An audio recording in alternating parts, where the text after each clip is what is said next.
कपड़े धोने वाली बहू। शादी के पहले से ही विभा को कपड़े धोने का बड़ा शौक था।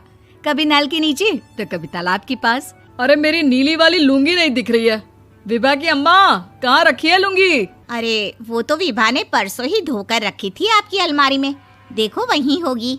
वो ना मैंने आज धो दी, मुझे लगा कि गंदी हो गई होगी। अरे कैसे गंदी हो गई थी? उसे तो मैंने पहना भी नहीं। हे भगवान, इस लड़की के कपड़े धोने की आदत से परेशान हो गया हूँ मैं। जितना तो घर में राशन नहीं आता, उससे कहीं ज्यादा डिटर्जेंट पाउडर का खर्चा है। इसकी शादी करवा दो, शादी जाए अपने घर में ही करे काम, फिर चाहे घर के कपड़े धोने हो या पूरे गांव के। हाँ ठीक बोल रही हूँ, देखता हूँ मैं कोई लड़का। वो दिन भी आ जाता है जब विभा को देखने लड़के वाले आ जाते हैं। लड़की मुझे अच्छी लगी। होने वाली सास कहती है, बेटी अगर कुछ पूछना है तो पूछ लो।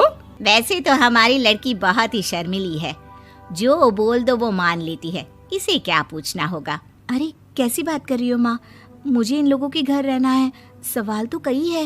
हाँ हाँ बेटा, पूछ लो ना, क्या पूछना है। आप लोगों के घर कपड़े कौन धोता है? सास का मुंह बन जाता है। देखो, अगर तुम ये कहना चाहती हो कि तुम्हें कपड़े धोने नहीं आते तो सुन लो, कपड़े मैं ही धोती हूँ, लेकिन तुम्हारे आ जाने के बाद मैं रुमाल तक नहीं धोऊंगी। अरे चुप रहना भाग्यवान, बहू बेचारी घर आई नहीं, उसे डराना शुरू कर दिया। वो क्या है ना बिटिया, अभी तक तो ये कल्लू की माँ ही धोती थी, लेकिन अब तुम्हारे पापा तो दहेज में वॉशिंग मशीन देंगे ही। तभी विभा की माँ बोल पड़ती है, सवाल भी पूछा तो क्या। वैसे भाई साहब, मशीन की तो फिर भी कपड़े धोने की कैपेसिटी होती है। मतलब जो बिटिया दे रहे हैं ना विभा, इसे कपड़े धोने का बहुत शौक है। ये आप लोगों के क्या, आस पड़ोस गांव मोहल्ले सबके कपड़े धो दे और उफ तक ना करे। बाहर देखा नहीं आपने कितने कपड़े सूख रहे हैं? सब हमारी बिटिया ने ही तो धोए हैं। बस भी करो ना माँ, शर्म आ रही इतनी तारीफ सुनकर। और तो और एक दाग निकाल कर दिखाओ तो मान जाऊं। हाँ अच्छा, माफ करना बेटा, मैंने गलत समझा। हमें तो रिश्ता बहुत पसंद है। और ऐसे जुड़ जाता है रिश्ता कपड़े धोने का शौक रखने वाली विभा का। उसकी शादी हो जाती है कोयला फैक्ट्री में काम करने वाले कल्लू के साथ। शादी के बाद अचानक विभा चिल्लाती हुई सास के पास आती है। सासू माँ, अरे सासू माँ कहाँ है आप? ये तो धोखा है, धोखा दिया आप लोगों ने मुझे। इसे ससुर के चक्कर के बारे में पता चल गया। अरे तो उसमें तुझे क्यों धोखा मिला है? अरे नल में पानी नहीं आता, कपड़े कैसे कब धुलेंगे? अच्छा, तू पानी नहीं आ रहा उसकी बात कर रही है। तो आपने क्या सोचा? कुछ नहीं। अच्छा, तेरी माँ ने कहा था कि कपड़े धोने का शौक है तुझे, याद आया मुझे। शौक बोलकर कपड़े धोने वाले मेरे जुनून को कम ना आके सासू माँ, कपड़ा धोना मेरा गुरूर है।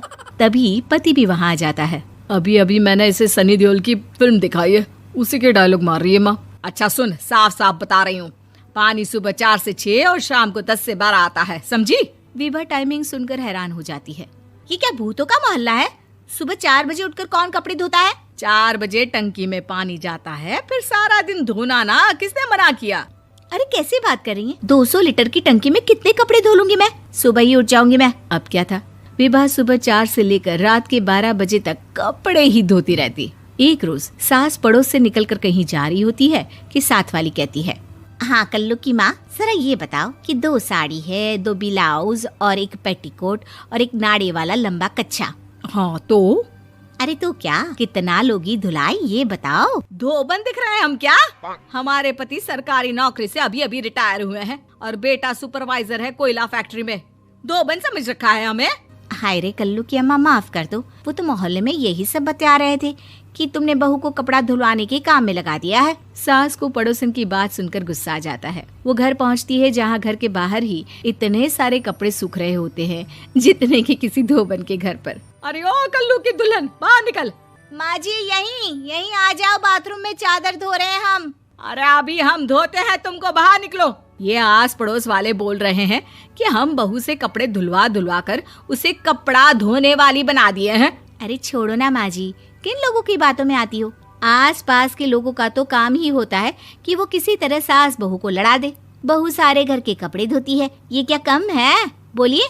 सास को भी लग जाता है कि वो बहू का ये सनकीपन नहीं छुड़वा सकती, इससे अच्छा है कि खुद ही चुप हो जाए। एक रोज सास और बहू मंदिर जाते हैं, जहाँ सास की साड़ी वहाँ खड़ी भीख मांगने वाली से मिलती है। माँ जी क्या बात है, आपकी साड़ी उस भिखारन से कितनी मिल रही है ना? हाँ हाँ, देखो तो दोनों की साड़ी मिल रही है। क्या बात है कल्लू की अम्मा, तुम खुद को तो अफसर की बीवी बताती हो और ऐसी सिंपल सी प्लेन साड़ी पहनकर घूमती हो। सिंपल और प्लेन नहीं है ये साड़ी। तो क्या सोने के धागे से फूल बने हैं? कुछ भी सासू माँ, कुछ भी। हाँ, बने थे इस साड़ी में सोने के धागे से फूल। मेरे पति लेकर आए थे मद्रास से स्पेशली मेरे लिए 10,000 की। ताहे भाई साहब इस भिखारन के लिए भी सेम टू सेम साड़ी लेकर आए होंगे 10,000 की। सास उस वक्त कुछ नहीं कहती, लेकिन बहू के साथ घर आती है और अलमारी से एल्बम निकाल कर लाती है। ये साड़ी देख रही है, ये वही साड़ी है जिसे मैंने अभी पहना था। इस साड़ी में ये जो चमकदार फूल दिख रहे हैं ना, ये सोने के धागों से काढ़े गए हैं। लेकिन तू लोकल वॉशिंग मशीन ब्रश से घिस घिस कर सारे फूलों को निकाल कर साड़ी प्लेन कर दी।